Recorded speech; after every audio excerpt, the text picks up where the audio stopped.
Hey everyone, my name's Sam from AFL Max, and today we're going to show you the fundamentals of footy. We're going to show you some different exercises where you can improve your key fundamental skills right in the comfort of your own home. Step 1 for the perfect kick. There's 3 things we want to focus on: ball drop, impact and follow through. When we're focusing on ball drop, we want to make sure that the ball is meeting our foot correctly and that our head is down, we're leaning over the footy and we're guiding the ball down with one hand. Step 2 is all about impact, making sure the ball hits directly onto our shoelaces. When we make contact with the ball, we want to have a pointed toe ready for our follow through. Step 3 is our follow through, making sure that our toe is pointed and that we do a little skip as we leave the ground, just as we kick the footy. In order to make these skills as effective as possible, practice and repetition are the keys.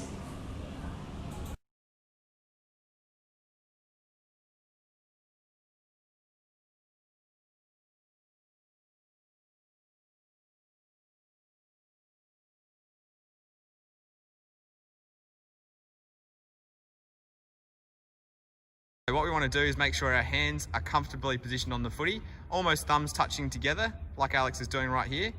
And we want to make sure the ball is pointing to the ground and we make good connection when we kick it with our preferred foot. It's really important that when we're dropping the ball, we're trying to drop it with one hand or guide the ball to our foot. This activity is about running and carrying the ball, followed by a kick. So we're trying to kick the ball on the move. The main difference here is that instead of a set shot routine, we're actually trying to pick out our target on the move and then combine it with our 3 fundamental kicking steps of ball drop, impact and follow through. As we're running, Alex is going to demonstrate it for us. As we're running, we want to be picking out our target, stay balanced. This activity is about goal kicking, and what we're going to do here is combine the 3 fundamental rules that we use for our normal kick to kick a drop punt, and we're going to add in our goals as a target this time. So the main difference here is we want to pick a target behind the goals, something that's not moving, and we're going to use the exact same 3 steps of ball drop, impact and follow through to try and kick an effective goal. Some things you need to practice, which are really easy to practice at a park, or if you've got some space at home like a garbage bin, that obstacle can be what represents the man on the mark throughout a game, and you just need to give yourself enough space to be able to kick over that person who's trying to stop you from kicking you.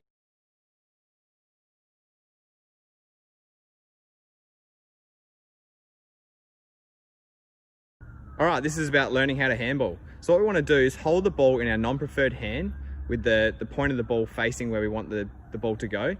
We want to make sure our hand's nice and flat, not holding onto the ball, but just resting it in our hand. Our strong arm is going to make a fist, like Alex has done here, and his thumb is on the outside. Wiggle your thumb, Alex. Excellent. And that's so it's safer and we're not going to hurt our thumb when we punch the ball. We want to have a really strong arm with a slight bend to it, and we want to pull our arm back and punch through the ball at the direction we're aiming at.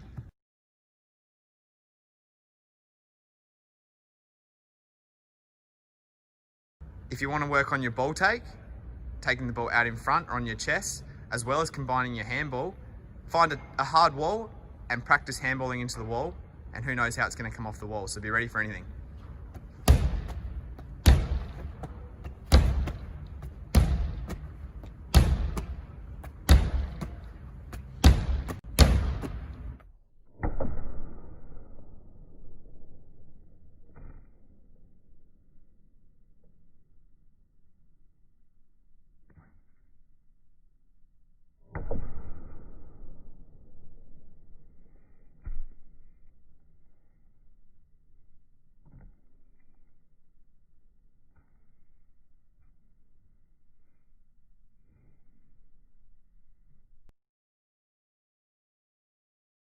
All right, now we're going to look at marking.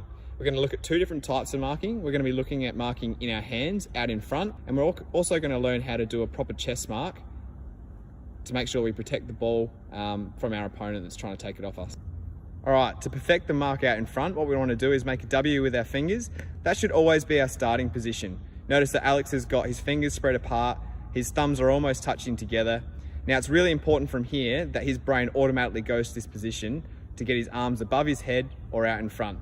It's going to take a lot of practice, but when the ball comes at him, we don't want to be crocodiles snapping our hands together.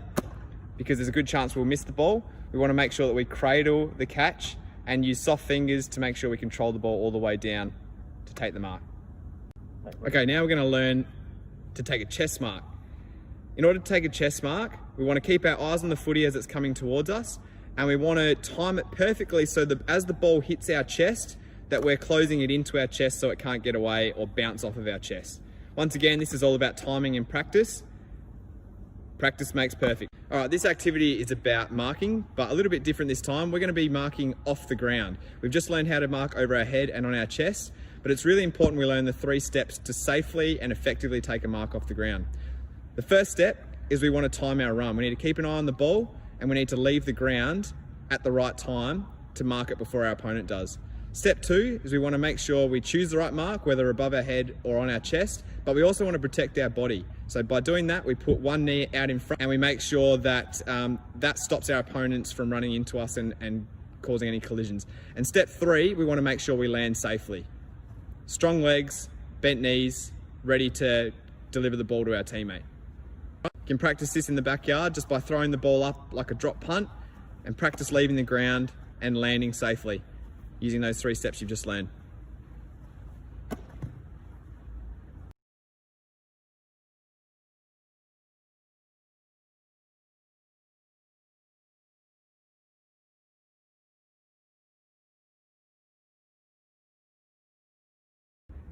All right, in order to run around the ground and still maintain possession of the footy, we need to know how to effectively bounce the ball. As you can see here, Alex is bouncing it and the ball's successfully returning back into his hands around his belt buckle. Now the way he's doing that, he's got his hand positioned on top of the footy where the seam is, or the laces are, and he's pushing the ball down at the nose first until it effectively hits the point where it's going to nicely bounce back up to him. This is all about practice. If that's too easy for you, you can practice doing it on the run. You don't need much space to do this, but really, really handy, and something you should be able to do eventually without thinking about it.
If you're finding bouncing the ball really difficult, a simple way to bounce the ball, the exact same outcome, is to touch the ball nicely with 2 hands on the ground as you're running around.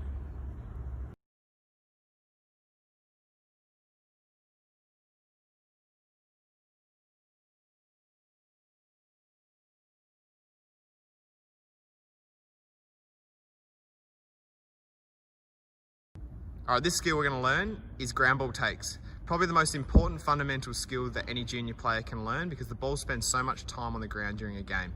There are 3 main points of collecting a successful ground ball. They are getting nice and low whilst keeping an eye on the ball, coming in behind the ball with our body behind it so that we don't miss it, and then definitely collecting the ball with 2 hands, ready to give it off effectively.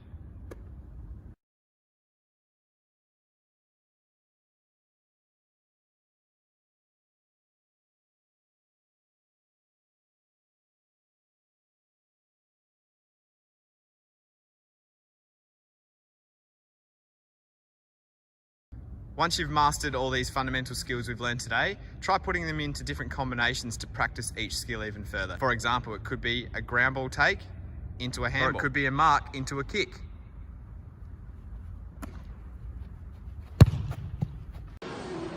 Hi guys, I hope you learned a lot watching our Footy Fundamentals video. Remember, you can practice the skills you've learned today at home in the comfort of your backyard. But if you want to learn more, come back to AFL Max, find us and we'll teach you a heck of a lot more. See you here.